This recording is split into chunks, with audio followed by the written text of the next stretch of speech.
Առաջ 80-ականներին եւ 90-ականների սկզբին Նինահար բարի համույթը երկի բարի համույթ էր։ Իդեպ այդ հանրային հեռուստաընկերության նկարահանում բեկումնային եղավ բոլորիս մոտ։ Ռուսաստանի Դաշնության տարբեր քաղաքներից, Վրաստանից էին մեծ մոտ եկել, Եվրոպայից են, հյուրընկալել Իսպանիայից։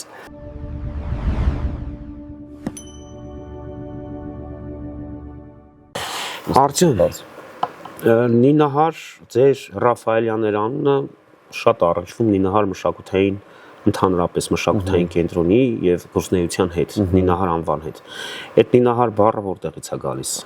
Ես գիտեմ, բայց ուզում եմ դու ասես։ Նայեք, Շահեն ջան, Նինահար մշակութային կազմում մենք որովի վերջերս համերգ արեցինք, 15-ամյակ նշեցինք կազմակերպության։ Հələ հայրիկս իմ հետ վիճում էր, ասում այ տղա ջան, մեր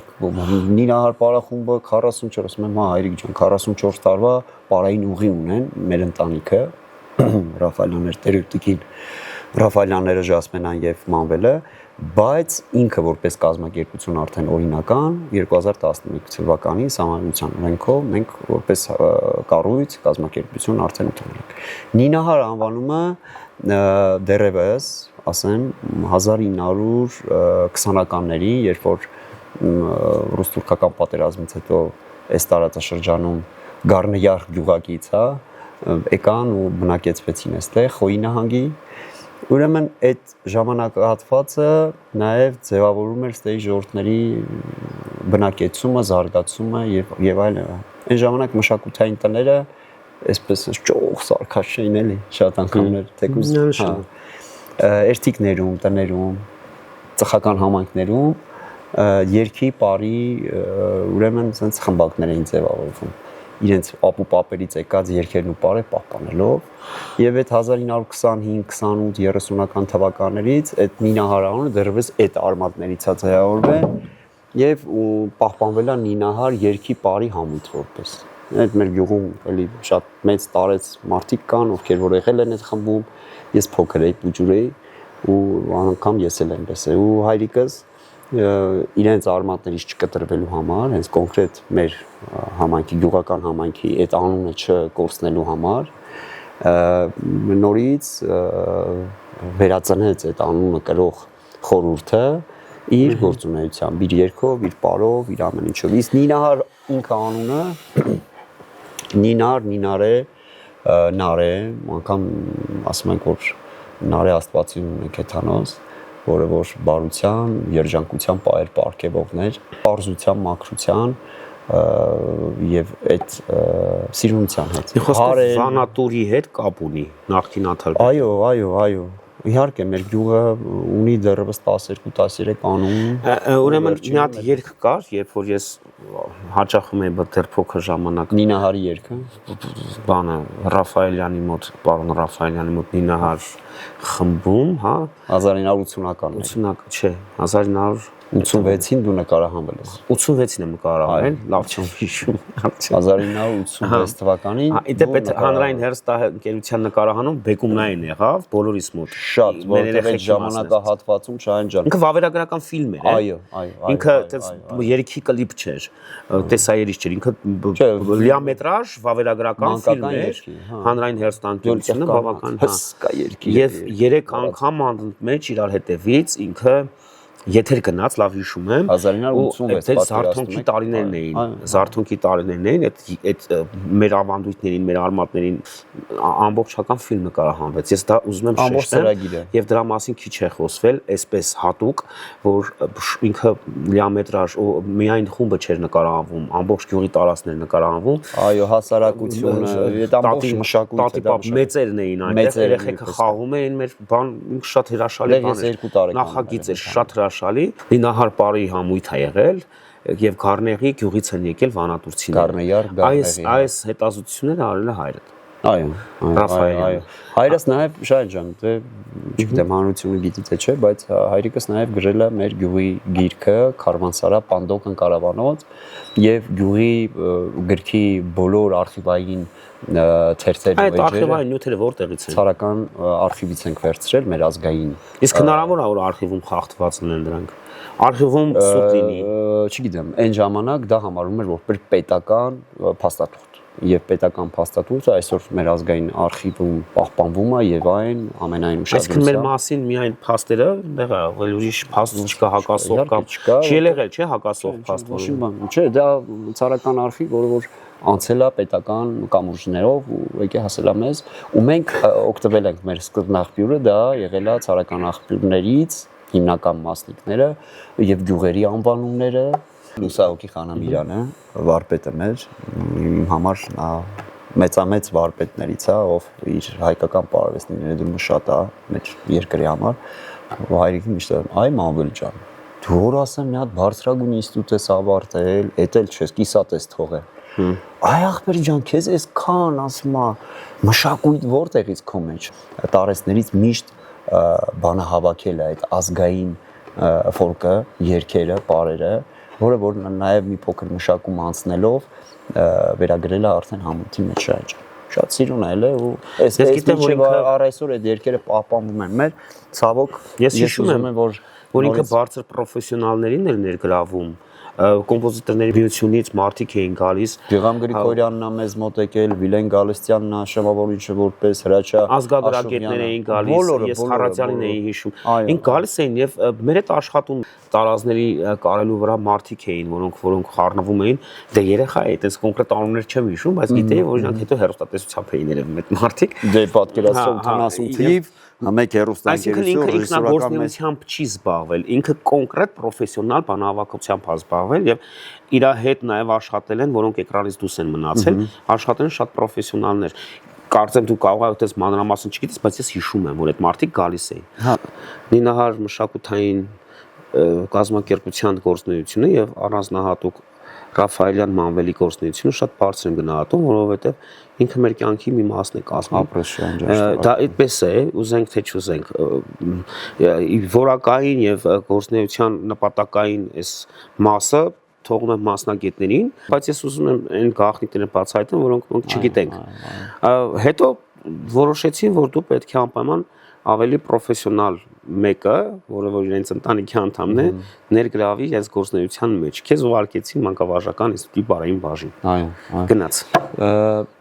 Շահեն ջան, ես ասեմ, որ բոլորովին ես ճիշտ է, այդ բարի մեջ եղել եմ փոքրուց, շատ փոքրուց, քույրիկիս հետ միասին, ես ու քույրս ենք ընտանիքում։ Փոքրուց այդ 2 տարեկանից միշտ դա այդ ականջիս մեջ է եղել երգը, երաժշտությունը, այդ ամեն ինչը, բայց վերջի 2 տարի որ ավարտում էի 8-9-րդ դասանում, չգիտեի մասնագիտություն վերցնել անկեղծ։ Ես ունիվերսալ երաժշտական մտածողություն ունեմ եւ գործ ունեմ, երաժշտական նկարչություն եւ այլն։ Չգիտեմ ինչի դուդուկահար էի ուզում ունեի, երաժշտական գործը ինքն էր սիրում։ Երաժշտական կրթություններն ունեմ իհարկե, կամ ակորդեոնով պետքա գնայի ինչ-որ միջին մասնագիտական քոլեջ մեր երաժշտական, հետո այնտեղից ինչ-որ, բայց ինչ-որ ներքի զգացողություն կար, որ պարը իմն է, որպես հետագայում նաև իրանց գործի շարունակող, որ ավելի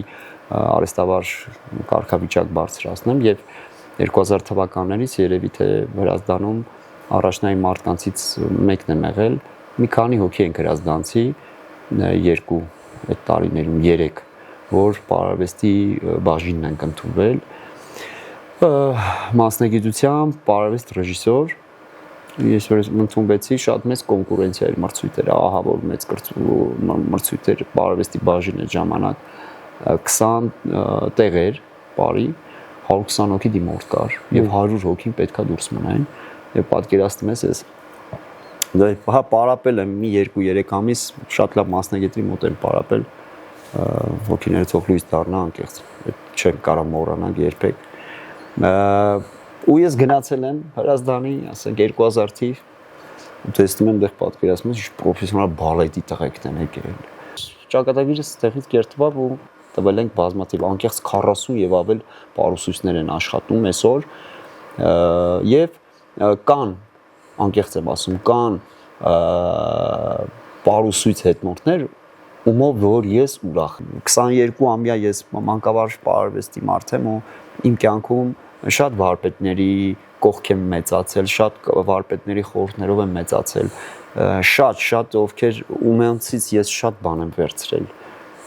ու այսօր եթե մեկը ասում էր, այս պարագիծը կարելի է այսպես անել, ես այդ մեծ հաճույքով անկեղծ եմ ասում, ընդունում եմ, բայց այսօր քեզանից երիտասարդն ինչ որ մի փոքր ուղղություն ես ուզում ցույց տաս, վայ Շահեն ջան, ավելի լավ է չասեր, քան դու։ Գիտես ինչ վատ է ազգում այդ մարդը, թե դու ով ես ինձ ցած բան ասես, բայց դրա համար շատ մեծամիտ պետք չի լինել անկեղծ։ Ես գտնում եմ, որ պարարվեստը արվեստի մեջի ամենաբարձրագույն արվեստն է համարվում, ինչի համար։ Դա ձեր կարծիքով, պարոն Ռաֆայել։ Չէ, անկեղծ։ Գիտես ինչ եմ ասում, որտեղ Չէ, նայ, Պլատոնն ասում էր արվեստի բարձրագույն մակարդակը, դա երաժշտությունն է։ Պլատոնը իր տեղը ունի, մենք դե հետո դրանից հետո Պլատոնին մենակ դու ընդհանրապես հակադարձեցի, դեռ ոչ մեկ չի հակադարձել։ Ես ոչինչ չեմ ասում, իսկ չէ, թատրոնը դե տես բարի մեջ էլ երաժշտություն կա ամեն դեպքում, դու կարող ես դրանով հպարտ լինել։ Չէ, նայ, պարարվեստը իր շուրջ դու կարող ես ուրիշ բան ասել, ասես մշակույթի ամեն առաջնային ձևերից մեկը տպարն է։ Ես ձևերից մեկը չէ, ձևերից մեկը։ Հա, եթե ուրեմն մարդը երբ որ սկսում է զվարճանալ կամ ինչ որ իր զգացմունքությունները արտահայտելու, մարմնի շարժումներով էմոցիաները հանելու այդ միջոցներն են բարը, բայց այսպես մի բան կա, բայց արվեստի մշակույթի, չգիտեմ, բայց արվեստի բարձրագույն ձևը դա երաժշտությունն է։ Բայց այսպես մի բան ասեմ, ամեն 10-ից 3-ը դեռահասներից բարի է հաճախում։ Բնական է։ Քիչ են հաճախում։ Հիմա գիտես ինչ։ Քիչ են հաճախում։ Հա, քիչ են հաճախում։ 10 դեռահասներից 3-ը 4-ը, այսինքն 30-40%-ը։ Իմ սպորտսմեն ընկերները թող չնեղանան, բայց Կոմիտասը միշտ է ասել է ու միջև հիմա էլ արդի է իր ասածած, բարը դա յուրաքանչյուր ազգի քաղաքակրթության աշճանն է, նրա բնորոշ գծերն են։ Եթե դու պարարվեստի մեջ չես լինում, քո ազգային բարը չգիտես, դա ամոթ է։ Միանշանակ։ Ես գնացել եմ։ Չէ, Շահեն ջան, ես հիմա կասեմ, ամոթա գիտես, որ հիմա շատ մի հատ ներողություն եմ խնդրում, էլ հիմար միտք կա, հիմար միտք։ Ասում եմ, տղեն պետք է բարի չգնա։ Դա հիմար միտք է։ Ախպեր, սա քո ազգային դեմքն է։ Չէ, բայց այդպես մտածողներ էլ կա։ Իհարկե։ Լավ է։ Շահեն ջան, ես եմ ասում, լավ է, տղեն բարի է, թե տղեն ինչ։ Դե տղեն պետք է ջութակել չգնա։ Նայ խնդիրը ինչու՞մն է, որ չէ որ հարգելիս դա ազգային, քո ազգային ոնց է գավառական մտածողությունը Արտեմ ջան, ոնց է ուտեսը քո ազգային դու էդ նա ոնց քաղցած ես նա ուտում ես, բայց էս էլ հոգեորսել է։ Բայց ես արմանում եմ հոգեպես մարդկանց էլ ասում եմ ժողովուրդ կտրվեք էդի մեր ռազմապարեր ունենք, բայց դրանք ով տիպարեն նախկինում որ ռազմիկների անգամ սքո արարողություն էլ է մեր համայնքում 10-ից ավելի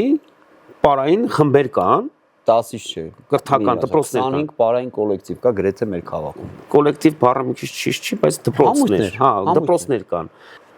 Մարդիկ կան, որ չունեն մանկավարժական կրթություն։ Ես դրանց դեմ եմ։ Ովքեր որ չունեն մանկավարժական կրթություն եւ իրենք ինքնահաստատվել են որպես մանկավարժներ, ես չեմ ընդունում դա, որովհետեւ մանկավարժական կրթությունը եւ ընդհանրապես բարձրագույն կրթությունը, թատերական արվեստում եւ այլն դա քո համար տալիս է մի երաշխիք, որ դու գործ ունես երեխու հետ, դու երեխուդ ոնց տնկիր ծառը, այդպես էլ աճելու է, եթե դու թերի տնկեցի քո բնությունը, եղբայր ջան, ես դրանց շատ դեմ եմ։ Հիմա մենք գտնվում ենք Կոստանդզյանի անվան արվեստի դպրոցում, որտեղ գործում է Հրազդանի կամերային թատրոնը։ Ընդհանրապես պարը թատերական բոլոր ժանրերում կարևոր տեղ է զբաղեցնում։ Բացի այն, որ նա նաև ունի իր առանձնահատուկ թատրոնը, առանձին թատրոնը, պարային թատրոնը, դասական պարային թատրոնը եւ ժանրային, երաժշտական ժանրային իմաստով առանձին վերսած իրենց պարային թատրոնները։ Օրինակ դուք պատրաստվում եք համագործակցություն մեր թատրոնում ձեր բեմադրությամբ, պարային բեմադրությամբ։ Այսինքն ռոք, ինչ-որ բալետ բեմադրեք կամ նույնիսկ ազգային Ես կոնկրետ հայկական ժանրատի պարերի մասնագետ եմ, ինչը որ վերում է հայերեն։ Ունեմ դասական որակավորում։ Կարող ես մասնագետ հրավիրել։ Կլասիկայի մասնագետ չեմ ասի, ես պրոֆեսիոնալ դասականի մասնագետ եմ, ոչ, ազնվաբարո եմ ասում։ Չեմ էլ ասի, որ ես գիտեք ինչ ամենագետն եմ, երբեք։ Արտեմ ջան, ընդհանրապես Հրազդանի կամերային թատրոն հիմնելու գաղափարը իմ մոտ դա բիզնեսի գաղափար չէ, ինչպես որոշ մարդկանց մոտ այդ կարծիքը կա։ Դա ընդհանրապես իմ եւ մեր հասարակության հետ շփման լեզուն էր, որը որ ես շատ եմ սում, դա թատրոնն է։ Գիտես ինչ, դու ապրես, դու շատ նպատակասլաց մարդ ես դեմ եմ ասում, որովհետև մենք փոքրուց գիտենք իրար ու անգամ այստեղ որ հենց հիմա նկարահանվում է, մենք այստեղ իրար հետ անգամ խաղացել ենք։ Գևորգ Կարապետյանի, Լուսահոգի Գևորգ Կարապետյանի իրոք նա շատ ուժեղ ռեժիսոր, շատ մեծ մտավորական էր։ Մեր քաղաքի համար այս տեսակ առանձնահատուկ կամերային թատրոն կլինի, դրամատիկական թատրոն կլինի, երաժշտական թատրոն կլինի, պարային ներկայացման շատ է պետք։ Եթե քաղաքակրթություն ես ուզում դաստիարակես, միշտ պետք է մշակույթի մեջ լինի այս հասարակությունը։ Եվ ես ուզում եմ, որ քո կամերային թատրոնը դառնա այդ կրթող համակարգը, եւ որ քեզ ճանաչելով քո մակարդակը, քո ցանկությունը, քո ռեժիսորական կազմակերպչական աշխատանքները, քո հրավերները շատ սիրուն ես մտածեն գերես, իմացի որ ես միշտ քո կողքն եմ ու կաջակցեմ ամենայն իմ հնարավորության դեպքում։ Շնորհակալություն։ Իսկ ուրիշ ինչ նախագծեր կան ապագայում Նինահար մշակութային կենտրոնում։ Նինահար մշակութային կազմակերպությունն գերես բոլորովին վերջերս հրավիրել էր տարբեր Ռուսաստանի Դաշնության տարբեր քաղաքներից, Վրաստանից էին մեզ մոտ եկել, Եվրոպայից են հյուրընկալել, Իսպանիայից։ Ուրեմն այնտեղ գործող մանկավարժներ ունենք։ Ովքեր ճիշտ է, չունեն մանկավարժական կրթություն մեր Հայաստանի, բայց ունեն այնտեղ ռուսական, պեդագոգիչսկի, մանկավարժական կրթություն, որոնք որ շատ բարձր մակարդակով գեղագիտական էսթետիկային դաստիարակում երեխաների մեջ բարի լեզվով եւ մենք այդ մարդկանց կազմակերպությունը ուրեմն հրավիրել էր վարպետաց դասեր եւ կազմակերպությունը հրավիրել էր մեր տեղի հանրապետության լավագույն մասնագետների առաջնատար երիտասարդ մասնագետների, ովքեր որ երկարամյա պարարվեստի ճանապարհ են անցել մեր Կարին ազգագրական համույթի գլխավոր պարուսույցին, վաստակավոր կորոցիկ բարի պետական անսամբլի մենապարուհուն հրավիրել ենք այստեղ, որպեսզի հա մենապարուհին աղջիկների ինչ որ գեղեցիկ լիրիկական դասական ձեռքեր ունենք հրաշալի։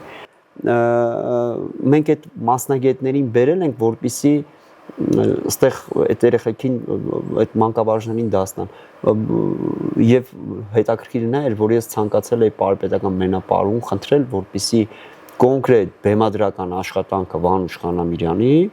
Էնզելի պարը Ալեքսանդր Սպենդիարյանի գեղեցիկ երաժշտության ներքո այդ նույն Էնզելին այս մանկավարժներին կարողանա պարասնել, որ այդ նույն օրիգինալ պարը պահպանված փոխանցվի այնտեղի երեխեքի վրա։ Ունենք այդ պարերը Շահին ջան, դա ուր ենք թողում։ Ընկնում ենք երկու հատ, sense, չգիտեմ, ծափիկ կամ չգիտեմ ինչ ունենք։ Սա իրոք մեծ նախագիծ է, որ 13 քաղաքից հրավիրել ենք Հրազդան քաղաք։ Շատ կցանկանայի, որ մեկ ազգ, մեկ ոգի եւ մեկ քոչարի նախագիծը, այդպես եմ կոչել իրան, մեկ ազգ, մեկ ոգի եւ մեկ քոչար։ Իրագործենք։ Գիտես ինչ հետաքրքրություն է այդ ամենը ծրագրավորել, որ հանրապետության ամենախոշոր մեր բոլոր քաղաքներում, քանի որ բոլոր քաղաքներում կան պարային խմբեր։ Մենք ամեն քաղաքում մինիմալ 10-15 պարախմբեր կան, բայց ամենաշատը Հրազդանում կա։ Դե չգիտեմ։ Դե լավ է։ Դե պիտի լավ լինի, որ ավելի գրագետ աշխատեն։ Ես իմ բոլոր ընկերներին, գործընկերներին, սաներին, ժորդ, մի քիչ ավելի շատ աշխատեք ու խնդրեմ, որ չմեծամտեք, ամեն դեպքում միշտ ձեզ հասարակ պայք, որ ավելի լիքը բան ունենաք վերևից տիրոջից, որտեղ ինչքան դուք սկսում եք մեծամտել, այդքան շուտ եք սպառվելու ձեզ չթվա ժամանակի ընթացքը, աշխատեք հասարակ ու միշտ։ Դե լավ, մարդը 300 երեխա ունի, ինչ չի մեծամտանա, որ Արծեմ ջան։ Դա որակը քանակը կապ չունի, Շահին ջան։ Հա։ Մի հետաքրքիր հարց առաջացավ մտքումս։ Նինահար մշակութային կենտրոնի լոգոն Անահիտ Աստվածուհու, ինչ քանի որ հայրս մտածել էր Նարե հեթանոս Աստվածուհու հետ կապված, Նարեի դեռ դիմականդակը չունենք։ Հա, չի պահպանվել եւ Անահիտ Աստվածուհին որպես հայ կնոջ կերպար եւ որպես մայրություն, որպես գեղեցկություն, հա, այդ ամբողջ խոսքով հայ Աստվածուհու կերպարի սիմվոլն եք վերցրել։ Ամեն դեպքում հնարավոր է որ մեր ազգի մոտ նա այս պատումները, հա, աստվածապատումները, լեգենդները խառնվում են, միտեղ Անահիտը կարող է Նարէ հանդես գա, միտեղ Նարեն Անահիտ, մենք դա ճշտված չեն։ Պարզապես ինձ հետաքրքիր էր, թե ինչու է հենց Անահիտի աստվածուհու կերպարով եւ դրա պատասխանը ստացա։ Հա, ու Շահեն ջան, չգիտեմ, այդ սիմվոլիկան մենք պահպանում ենք, էլի կանրադառնամ հայրիկիս խոսքերին, միշտ որ երեխեքին գալի կանգնում են, դե տարիներով առաջ, ասենց հիմա արդեն մեր մոտ 9-րդ սերունդն է սովորում, 78 թվից առայսօր 9-րդ սերունդ է։ Եվ մի հատ շատ հետաքրքիր միտքերի մեջ ծագել է 26-ի մեր համերգին հունիսի Կոստանտին Ստանիսլավսկու անվար անցկացրինք մեր կազմակերպության 15-ամյակի Նինահար պարային համույթը իր ձևավորումից սկսած դեռևս 1982 թվականին Շահեն ջան արդեն որպես համույթի անվանակոչում 82-ին 44 տարի է պետականորեն որպես անուն անվանակցված արդեն իսկ Նինահար կազմակերպությունը արդեն որպես կազմակերպություն իր այլ մշակութային գործերը զարգացնելով ախպեր ջան 15-ամյակ ենք արել ու 15-ամյակի մեջ Նինահար պարային համույթի 30-րդ պարեի մտածել Շահեն այ մյուս տարի գալացող 2027-ին մենք կնշենք մեր 45 որպես Նինահար դե ավելի մեծ կնշես ավելի իհարկե դա արդեն ավելի մեծ այդտեղ ես անպայման հյուր կլինեմ կարծում եմ որտեվ այս անգամ չհրավիրեցիք բայց խոստացի որ բալես պարելու այլ ոչ թե յուրի գա ես ինչ պարող բայց գիտես չէ ինչքան եմ պարել սիրուն կգաս առաջ 80-ականներին եւ 90-ականների սկզբին Նինահար պարի համույթը երկի պարի համույթ էր այո սկզբից եւ հավասար չափով եւ պարային համարներ կար եւ վոկալ համարներ կար ձեր խոնարհ ծառան երգում էր շքեղ էր երգում ինչ սոլիստ էի ձեր հա սիրուն հա մի խոսքով բայց հիմա չեք պատրաստվում նմանատիպ մի բան Շան շատ գիտես ինչ ընթացքից մեկ արել ենք դեռևս 2011-12-ին այդ մեր երգերը երգվել են այն սերունդներին մանկական դե դու գիշես երգի պարի մանկական ազգագրական համույթ է եղել Նինահարը հետո որ ես ընդունվեցի պարը ավելի շատ սկսավ եկավ ու գերազանցեց երգի այդ ուղուն եւ մի քիչ երգը հետ մնաց բայց ես ցանկանում եմ որպեսզի շատ լավ այսօր մասնագետներ կան ազգագրագետներ ազգային երգի վոկալիստներ կան այո եւ հնարավոր է մենք համագործակցենք մի կոնկրետ ուղղություն տվող երգչու հետ ազգային որ նորից վերածնունդ կտա մեր պահպանված երգերը դրանք գանձեր են դրանք այն գանձերն են որոնք որ չի կարելի մի հատված Նինահարից երգեմ մեր երգերը հիշում ես թանխու սեփեց մեր ադեն ջժերն հավքվան թալվեն գերայ խմայ չարիլուս մեր ադեին բարիլուս տակզա մոտարի Հավքիդ զարկեմ դու բարի Հախան կանեմ հոբարով նայ Ցենզուրայից դες երկել կա դիտես բիբարով շեկոջան նայ Տոլմա կեպեմ բիբարով շեկոջան նայ Մի խոսքով ուզում եմ տավերականգնի Շատ եմ ուզում Շահեն ջան հա որովհետև պետք է մի քիչ ժամանակատար է որ եթե ինքը եղավ ինքը պետքա լինի ազգային նվագարաններով, դժվար երաժշտությամբ, տեսայերից չես նկարում։ Ունեմ։ Պարային տեսայերից։ Ունեմ, ժամանակին եմ սպասում։ Ունես տես նախագծեր, լավ։ Շատ սիրուն, մենք այդ 2 հատ շատ գեղեցիկ տեսոլովակ ենք նկարել, շատ ապրես։ Իմ գաղափարը որ ծնել ես, քո աչքերով ռեժիսորական ապրես։ Շուշին բավականին դիտումներ ունի YouTube-ում։ Հա, գրեթե 4 միլիոն։ YouTube-ում դիտումներ հավաքելը բավականին բարդ է։ Ահա։ Facebook-ում եւ Instagram-ում եւ ուրիշ սոցիալական ցանցերում։ Իդեպ Արմենի պարն էլ արդեն բավականին մարդիկ տեսնում են ու դրանով ամեն անգամ ընկերներ ունեմ ասում են այ Արտյոմ ջան ասում են ինչ ես արել ասում ամեն առավոտ շուտ մեր բանը բուձելնիկը ասում է այդ քո Արմենի պարով է փոքրեն հնում են տակը պարում են տրամադրությունից բաց բայց Շուշի մասին արի երկու բան են խոսենք էլի ինչքան դիտում ունի ես 4 միլիոն գրեթե 4 միլիոն դիտում ունի գրեթե ադրբեջանցիներն են չէ հիմնական տակը գրում 9000 մեկնաբանությունից որից 3000-ը ջնջել եմ արդեն որովհետև հայոյանքեր հայախառը եւ այլն 3000-ը ջնջել ես ադրբեջանցիներն հա որովհետև գրում են ու ամենա ասեմ ձեզ աշխարհի տարբեր այնօր եմ դրել, ասել եմ մի հատ պետքա նայեմ հետաքրքիր, ընդհանուր կես ժամ տրամադրեցի եւ պատկերացրա գրեթե 170 պետությունից գրել եմ։ Աֆրիկայից, Ամերիկայից էլ չեմ ասում այդ մայրցամաքներով, Արգենտինայից։ Հաջորդ տեսահոլովակը դա մեր Ռաֆայելյաններ ընտանիքի տեսահոլովակն է։ Ես սպասում եմ փոքրիկս դուստերս Մանես մի քիչ մեծանա։ Դեռ 1.7 է։ Հարգելի հանդիսատես, այսօրվա մեր կամերային զրույցի հյուրն էր Նինահար մշակութային կազմակերպության գեղարվեստական ղեկավար Արտյոմ Ռաֆայելյանը։ Շատ շնորհակալություն Արտյոմ ջան։ Ձեզ ցանկանում եմ ստեղծագործական վերելքներ եւ նոր նախագծեր, գեղեցիկ ու հրաշք նախագծեր եմ ցանկանում ձեզ։